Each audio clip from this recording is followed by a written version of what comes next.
നിലമ്പൂർ തെരഞ്ഞെടുപ്പിൽ UDF ഇത്തവണ Nilambur seat പിടിച്ചെടുക്കും.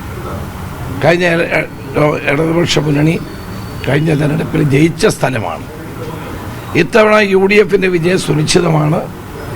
തെരഞ്ഞെടുപ്പ് പ്രഖ്യാപിച്ചു കഴിഞ്ഞാൽ വൈകാതെ സ്ഥാനാർത്ഥിയെ പ്രഖ്യാപിക്കും. പാലക്കാട് ഉണ്ടായ പോലെ ഇപ്പോൾ തെരഞ്ഞെടുപ്പ് പ്രഖ്യാപിച്ചു കഴിഞ്ഞപ്പോൾ തന്നെ കൂടെ നിന്നൊരാൾ ഇപ്പുറത്ത് വന്ന് പാളയത്ത് സ്ഥാനാർത്ഥിയായി അത്ര സാധ്യത അവിടെ ഉണ്ട്?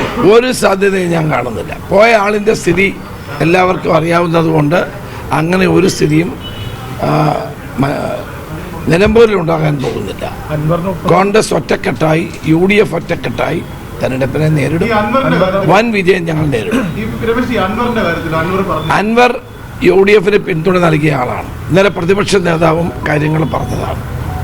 ഞങ്ങൾ ആ പിന്തുണ സ്വീകരിക്കുന്നുണ്ട്. അതുകൊണ്ട് അദ്ദേഹത്തോടൊപ്പം അദ്ദേഹത്തെ കൂടി ചേർത്ത് നിർത്തിക്കൊണ്ടായിരിക്കും നിലമ്പൂർ തെരഞ്ഞെടുപ്പിൽ UDF മത്സരിക്കാൻ പോകും. സ്ഥാനാർത്ഥിയെ നിശ്ചയിക്കുന്നതിൽ അദ്ദേഹത്തിന്റെ അഭിപ്രായം തേടും. അല്ല, അത് എന്തെല്ലാം ചെയ്യണം എന്നുള്ള കാര്യങ്ങൾ സ്ഥാനാർത്ഥി നിർണയം തെരഞ്ഞെടുപ്പ് പ്രഖ്യാപിച്ചു കഴിഞ്ഞാൽ ഉടനുണ്ടാവും. LDF സ്വതന്ത്രന്മാരെ പരീക്ഷിക്കാൻ പോകുന്നു എന്നുള്ളതാണ്. അതുകൊണ്ട് നിലമ്പൂരിൽ കാര്യം ഉണ്ടാവും? ഒരു കാര്യമില്ല. ഇത്തവണ സർക്കാരിൻ്റെ ജനവിരുദ്ധ നയങ്ങൾക്കെതിരായി വോട്ട് ചെയ്യാൻ ജനങ്ങൾ കാത്തിരിക്കുകയാണ്. അതുകൊണ്ട് നിലമ്പൂരിൽ UDF വൻ വിജയം നേടും. എന്ത് പരീക്ഷണം നടത്തിയാലും കാര്യമില്ല എന്ന് ഈ തെരഞ്ഞെടുപ്പ് തെളിയിക്കാൻ പോവാണ്. പാലക്കാട് തെളിയിച്ചില്ലേ? അതേ തെരഞ്ഞെടുപ്പ് ഫലമായിരിക്കും നിലമ്പൂരിൽ ഉണ്ടാകാൻ പോകുന്നത്.